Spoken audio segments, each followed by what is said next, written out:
क्योंकि शंकर का जो भक्त होता है वो बड़ा भोला होता है, बड़ा भोला, अड़भंगा होता। अब तुमने यहां देखा होगा कई भोला भोला उनको, इनने एक पत्थर यहां से उठा लिया, एक पत्थर यहां से उठा लिया, एक पत्थर यहां से उठा लिया, 4-5 इकट्ठी होके पत्थर रख के बैठ गई। श्री शिवाय नमस्ते, श्री शिवाय नमस्ते। अब बाकी के लोग इनका मोबाइल में वीडियो बना रहे और मन में सोच रहे वो पगली,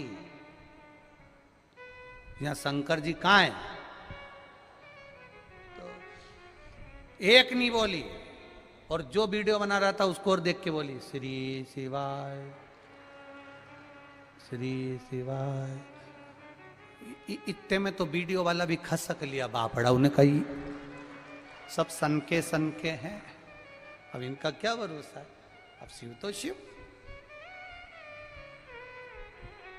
एक बेटी बेटे कभी कभी नजारा, ये नजारा दुनिया में कभी नहीं मिल सकता जहां शंकर के भक्तों का नजारा होता है। एसी अपनी, अभी तुम उठोगे और चद्दर एसी बिछेगी, एसी बिछेगी कि ये प्रॉपर्टी मेरी है, एसी, और इतनी बढ़िया चद्दर मद्दर बिछा के, और जो बैग है उसको ऐसे कपड़े से लपेट के एसी बैठे, एसी जोरदार। और भगवान भला करे तुम्हें इतनी ही अलवस्त में रखे मेरा भोलेनाथ, ऐसी खुशियों में रखे, ऐसा आनंद। भोजन करते करते भी बड़े प्रेम से आनंद से भोजन करते हुए, आज तो मोरधन की खिचड़ी थी और वो भी गीली गीली, सट से हम देख रहे थे। एक तो वो दांत भी नहीं निकाले उसने, तो उसकी बहू ने कहा मम्मी दांत निकाल लो, तो बूढ़ी अम्मा ने कह दिया जरूरत नहीं, आई ऐसी तो दांत की जरूरत ही नहीं, निपटा इससे।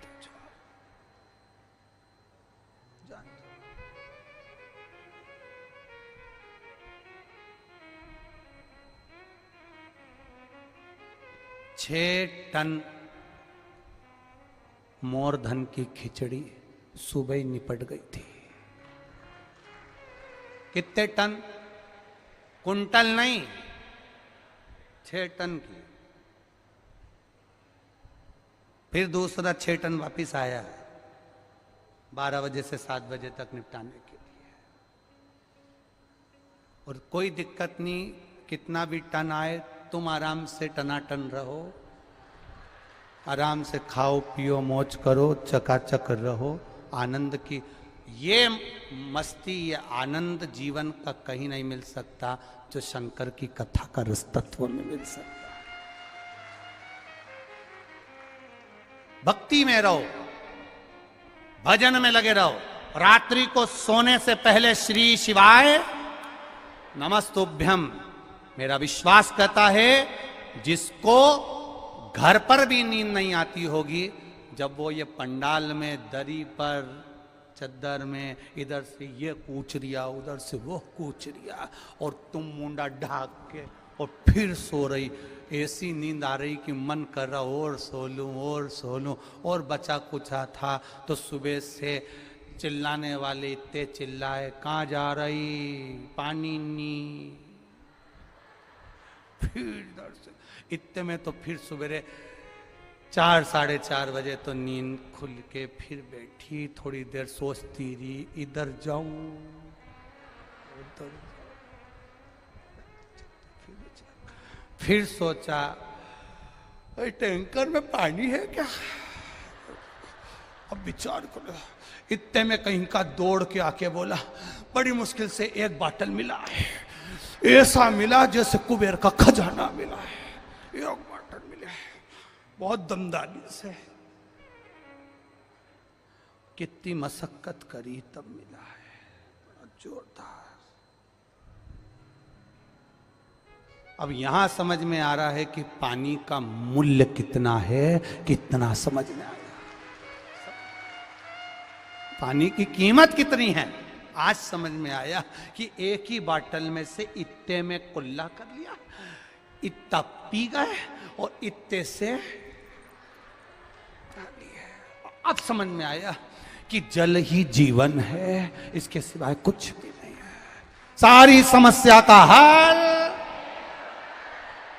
उस जल को समझ में आ गया कि अब अपने को समझना है कि जल की कीमत के, जैसे ऑक्सीजन की कीमत कब समझे थे, वृक्षों की कीमत कब समझे थे, जब कोरोना आया।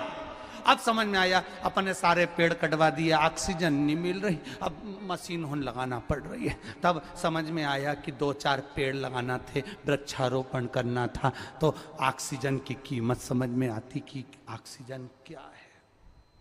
दिखे शिव जी ने देखा, मेरा वो घड़ी मेरा भोलेनाथ भिक्षु बनकर आया, भिक्षुक बनकर आया मेरा भोलेनाथ, और भिक्षुक बनकर मेरा विश्वनाथ जब सामने आकर खड़ा हो गया। माँ कहती है क्या बात है बाबा। माँ ने कहा, पूछा, शंकर भगवान बोले इस बच्चे को मैं आपको देना चाहता हूं। माँ ने पूछा मैं इस बच्चे का क्या करूंगी। इतने में शंकर भगवान तुरंत कहते हैं इस बच्चे को तुम पाल पोस कर बड़ा करना, बाकी की जवाबदारी मेरी है। तो इतने में बूढ़ी माँ बोली सारी जवाबदारी तेरी है तो तू इधर ले, फिर मुझे काय दे रहा है। नहीं, माँ बच्चे को पाल पोस कर बड़ी करती है। दुनिया में केवल एक माँ ऐसी होती है जो बच्चे को संस्कारित बनाने का कार्य करती है। पिता कमा कर लाकर दे सकता है, पिता कमाई कर लाकर दे सकता है, पिता अच्छी एजुकेशन दे सकता है, पिता अच्छे स्कूल में एडमिशन करा सकता है, पिता अच्छे कॉलेज में पढ़ा सकता है, पर घर की माँ की जवाबदारी होती है कि बच्चों को संस्कार देना, बच्चों को ज्ञान देना और बच्चों को विद्वान बनाना। ये घर की माता की जवाबदारी है। पिता धन ला सकता है, दे सकता है, पर जवाबदारी माँ की होती है। ये आपकी जवाबदारी है इसको पाल पोस कर बड़ा करना। तो इतने में बूढ़ी माँ ने पूछ लिया तू क्या करेगा। अब इसको ये नहीं मालूम कि ये महादेव है, ये तो भिक्षुक, तू क्या करेगा। शंकर भगवान बोले इसके भरण पोषण की जवाबदारी मेरी है। इतने में बूढ़ी माँ ने कहा मेरे घर में जगह नहीं, छोटा सा झोपड़ा बना कर रह रही हूं। छोटा सा झोपड़ा, जैसे पंडाल में जगह नहीं रहती तो माताएं अपने अपने घर से जो चादर लाती है उसको 4 बांस में फंसा कर उसके नीचे पूरे घर के समेत बैठी रहती है। उनसे जाके पूछो तुम्हारा पंडाल कहाँ का है, तो के छत्तीसगढ़ का है, कोई कि हमारा महाराष्ट्र का। सब कोने कोने कोने कोने चद्दर का टेंट बनाकर रह रही है और आराम से रह रही, अलमस्त ऐसी रह रही जैसे वीआईपी रूम में रह रही, इन्हें कोई मतलब, मस्त।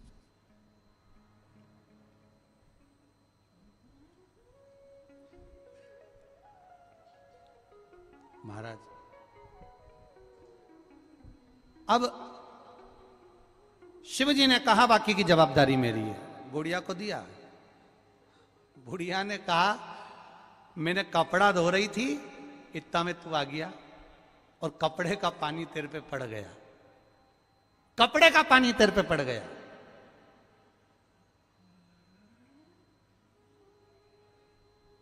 किसी के ऊपर कपड़े का पानी पड़ जाए तो उसे गुस्सा आता है, थोड़ा सा भी जल पड़ जाए तो वो क्रोधी हो जाता है। मैंने कपड़े का पानी तुम्हारे ऊपर पटक दिया, तुमको क्रोध नहीं आया। शिव जी बोले मां एक बूंद भी जल अगर मेरे ऊपर पड़ता है किसी के हाथ का तो उसका कल्याण मैं तुरंत कर देता हूं, तुरंत। इतने में बुढ़िया नहा के निकली थी वो नदी में से और कपड़े धोए थे। अब बुढ़िया के बाल भी घाट पे, तुम देखना नदी के घाट पे थोड़ी गर्मी रहती है तो बाल जल्दी सूख जाते, कपड़े जल्दी सूख जाते। जैसे ही पटको थोड़ी देर बाद उसी को पहन लो, तुरंत सूख जाए। अब बुढ़िया के बाल खुले थे, उसने तुरंत जूड़ा बांधा और जूड़ा बांधते से ही बोली तू तो इतनी विद्वत्ता जैसी बात कर रहा, विद्वानों जैसी, कौन है, कौन है। मां तो मुझे जान नहीं सकती, ऐसा मुंह पे तूने ये राख माख लपेटी, अभी रुक तेरा मुंडा धुलाती मैं, अभी रुक। और गई नदी में से पानी भर के लिए आई, काय में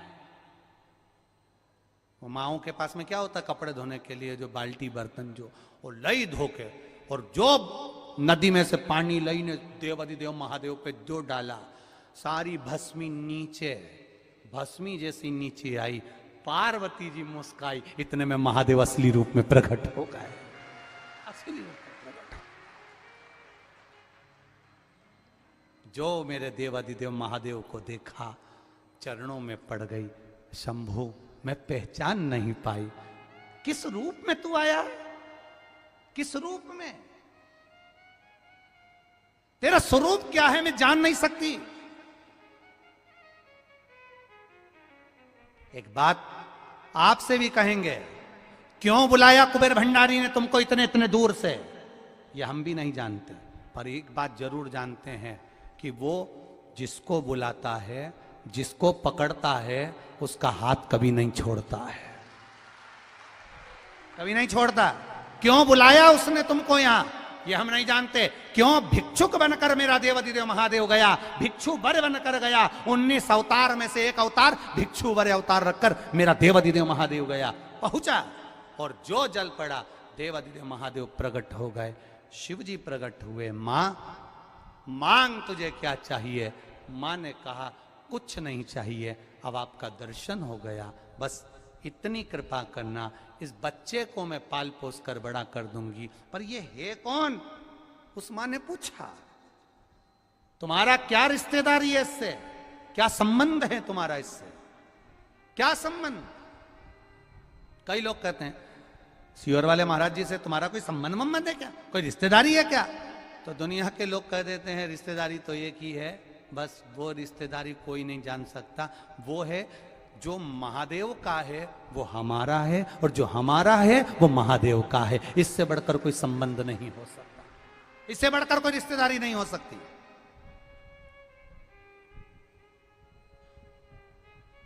शिव पर भरोसा करने वाला इतनी जल्दी टूटता नहीं है, शंकर पर विश्वास करने वाला इतनी जल्दी दिखता नहीं है, बहुत सोचता है शिव पे भरोसा करने वाला। अब मां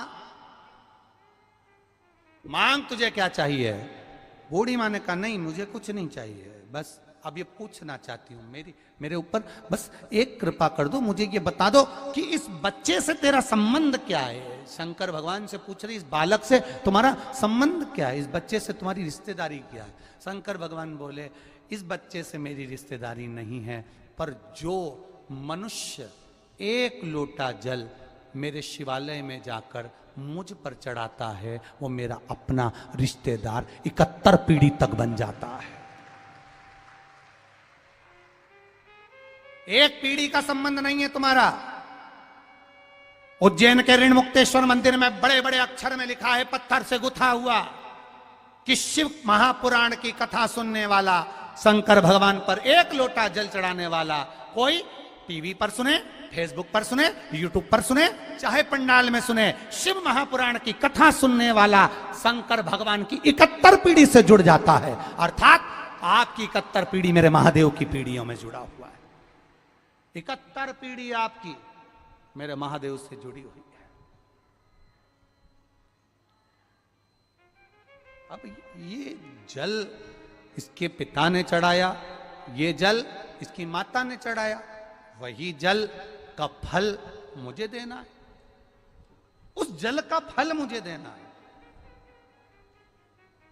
वो इसके पिता ने मेरे मंदिर में सफाई करी है, इसके पिता ने मेरे मंदिर में दीप लगाया है, इसके पिता ने मेरे मंदिर में बैठकर मेरा गुणगान करा है, उस गुणगान को मैं खाली नहीं जाने देता।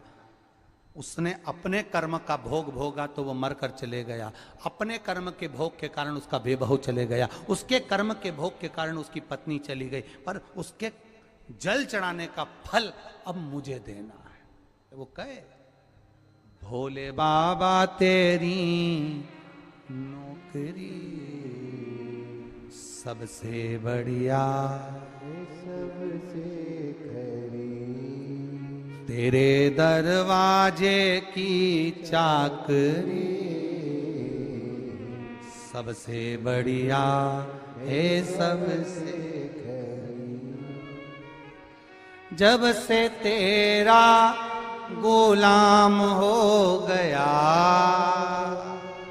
तब से मेरा भी नाम हो गया। जब से तेरा गुलाम हो गया, तब से मेरा भी नाम हो गया। वरना औकात क्या थी मेरी, सबसे बढ़िया है सबसे मेरे बाबा तेरी नौकरी, सबसे बढ़िया है सबसे। उसके बराबर कोई नौकरी नहीं, उसके बराबर कोई फल नहीं। महाराज शिव तत्व को जानो। श्री शिवाय नमस्तु। उस फल को जानो, उसके बराबर क्या नौकरी होगी, उसके बराबर क्या फल होगा। मां चिंता मत करना, इसके माता पिता ने एक लोटा जल चढ़ाया, सफाई करी, उसका फल दूंगा मैं। क्या फल दोगे? इसके माता पिता तो मर गए। शिव जी ने कहा वो अपने कर्म से गए हैं, कर्म के अनुसार गए हैं, फल देना मेरा काम है। इसके पिता का जो वैभव गया था, इसके पिता की जो राजसत्ता गई थी, वही वैभव वही फल मैं इसको प्रदान करूंगा। और शंकर भगवान ने उस बच्चे को बड़े होते से ही सब दे दिया जो उसका गया था। ये शिव है, ये शिव के जल का महत्व है, ये शंकर के जल का महत्व सहज नहीं है। जब सती माता जलकर भस्म हुई, दक्ष प्रजापति के यहां पिता देखते रहे, सती जल गई। वही सती हिमालय राज के यहां जन्म ले ली, पार्वती के रूप में प्रकट हो गई, मां पार्वती के रूप में प्रकट हुई। और उनके भीतर का जो भाव था शिव तत्व को पाने का, भगवान शंकर को पाने का, ओघड़दानी को पाने का, लगी रही शिव तत्व को पाने के लिए। नमः शिवाय नमः शिवाय ओम नमः शिवाय। कर रही गुणगान मां अंबा, मां पार्वती कर रही भजन।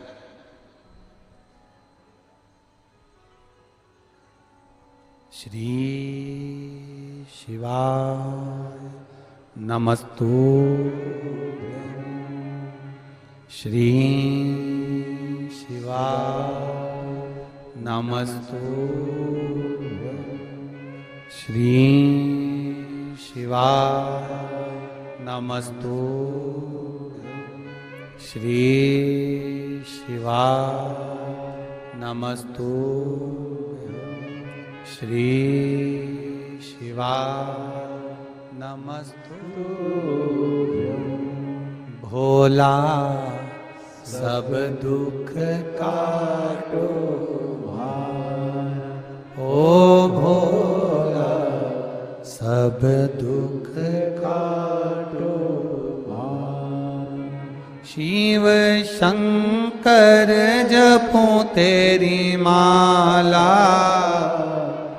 भोले बाबा जपो तेरी माला। भोला सब दुख काटो भार, ओ भोला सब दुख काटो भार। भगवान शिव की भक्ति में मां पार्वती लग गई। बाबा देवाधिदेव महादेव से जो मांगा वो मिला। देवाधिदेव ने कामदेव को भस्म करा। भगवान शंकर के साथ में माता पार्वती जी का मंगल विवाह पक्का हुआ। मां पार्वती शिव जी को वर रही हैं। महाराज मां पार्वती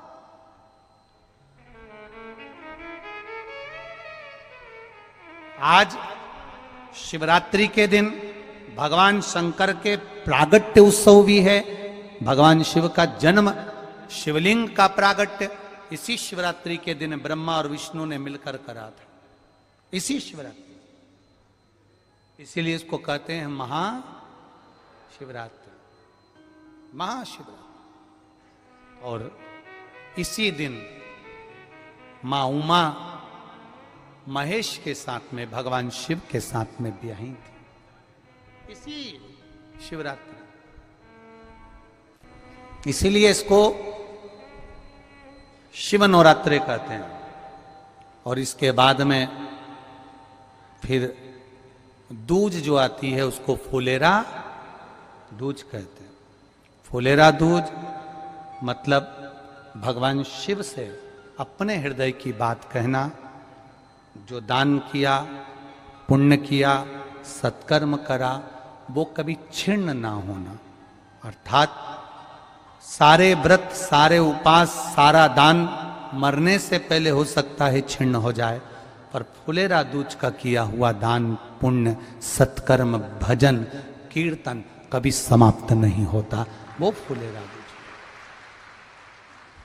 धतूरे की उस दिन बड़ी महत्वता रहती है। सुनाया था ना पहले कथाओं में, शिव तत्व को जाने। मंदार और शमी पत्र की भी उस दिन बड़ी महत्वता रहती है, क्योंकि फुलेरा दूज के दिन मंदार और शमी, ये दोनों ऋषियों के बेटा बेटी हैं, जिनके मंगल विवाह का प्रसंग भी फुलेरा दूज का आता है। मंदार और शमी का इसका प्रसंग कल की कथा में